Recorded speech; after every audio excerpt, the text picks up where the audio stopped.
There's an extension to that question with regard to deploying the guard units, and that is how would you pay for it would be A. The B to that is that oftentimes we see illegal immigrants coming through border crossings that are manned by federal agencies.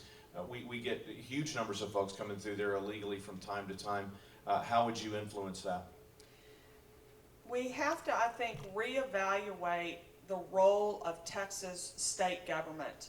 I've yet to speak to an audience where there's a single person in that audience that says the #1 job of the state of Texas is to provide health care. Is there anyone here this morning that would say that is the #1 job of the state of Texas?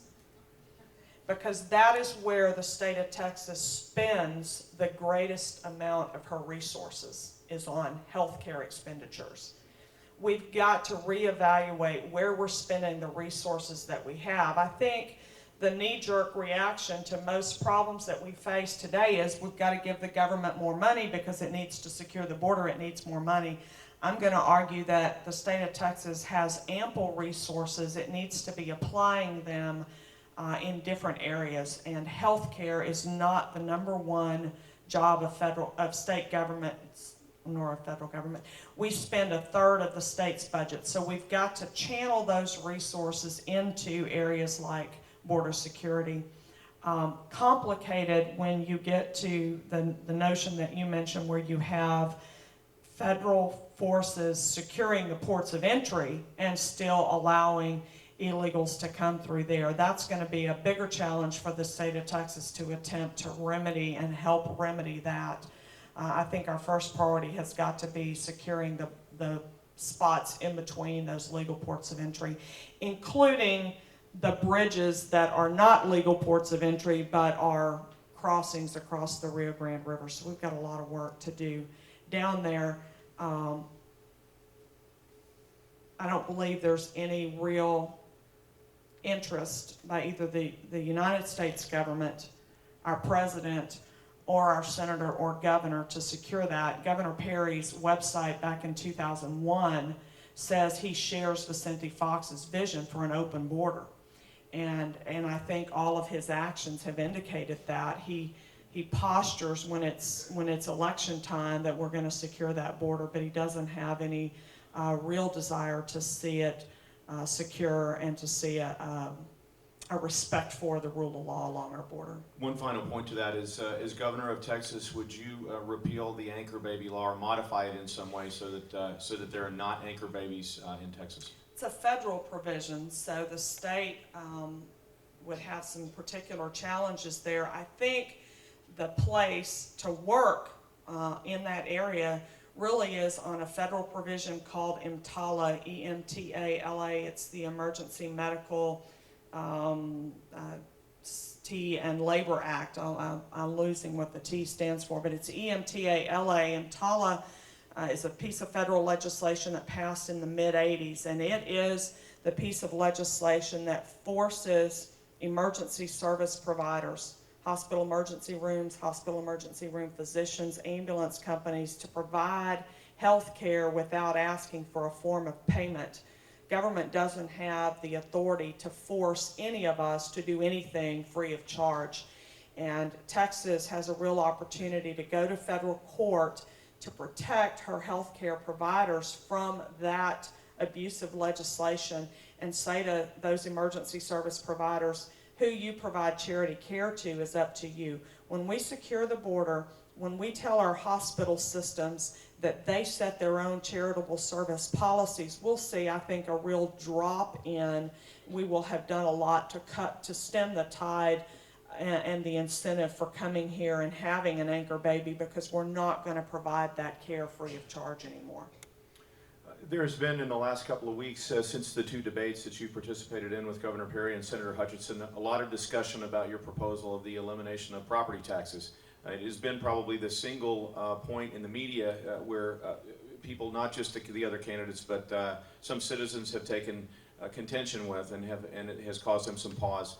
I'd like you to tell people, in the best way that you can, the revenue is a practical matter to families every day. How are their budgets going to change? How is what they pay out in state taxes going to change now as opposed to when you're in office and you eliminate property taxes? How is that going to affect us each 2 weeks or week that we get paid? I'd like to encourage people again that this is a very doable proposal. When we look at revenue for government, it's important that we study the means and the methods that governments have used to obtain that revenue and to structure our system in the way that causes the least amount of pain and suffering for her citizens. Every tax, income tax, property tax, sales tax, is a burden to individuals and to families. But which tax creates the least amount of burden? And I think most of us would agree that paying a sales tax every time we go to the store is a whole lot less painful than writing a property tax check on February the 1st or January the 31st. The sales tax, the consumption tax, is the least burdensome both to the individual but also to the economy as a whole. I think Brad Watson commented after the last debate, novel idea but just not doable. Fortunately for us, we had, and actually not for me individually, but for us as Texans, we had an op-ed published in the Star-Telegram last week Sunday, written by Talmadge Heflin. Mr. Heflin was a longtime state rep from the Houston area. He was also chair of the House Appropriations Committee, and I think is widely respected in Texas as one of the most knowledgeable individuals with regard to state appropriations and funding. And he went a lot farther than I do in talking about how good the elimination of property tax would be for the state of Texas. He, I think, cited a $52 billion. I've talked about a $3 billion increase in net personal income in the first year. He looked at it over 3 to 5 years and pointed out that the state of Texas would enjoy a $52 billion increase in net personal income. He talked about the jobs that would be added, and he said it would be relatively simple to eliminate property tax. So don't let that seed of fear and doubt that maybe some of the media has planted and others, my opponents have planted, that we can't do that, take root. We can do it. We can structure our tax system in a way that is the least burdensome. For families in particular, I think many of us were looking at the direct implication to those people that own their own, you know, I know nobody owns, but we think we own our own homes, we pay property tax every year, and thinking that those were the only ones that would benefit from that.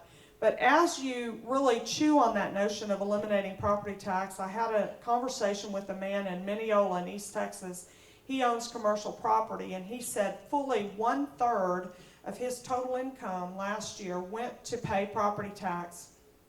He said, Deborah, I've looked at my business. If you can get rid of property tax, I can lower my rents by 25%. And I said, and then said, but would you? And before the but would you was out of my mouth, I stopped and I looked at him and I said, you'd have to, huh? He said, yeah, I'd have to. Because our cost of doing business went down.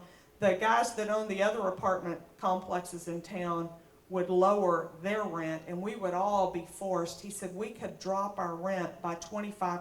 I was having that same conversation with someone in Corpus Christi about a week later.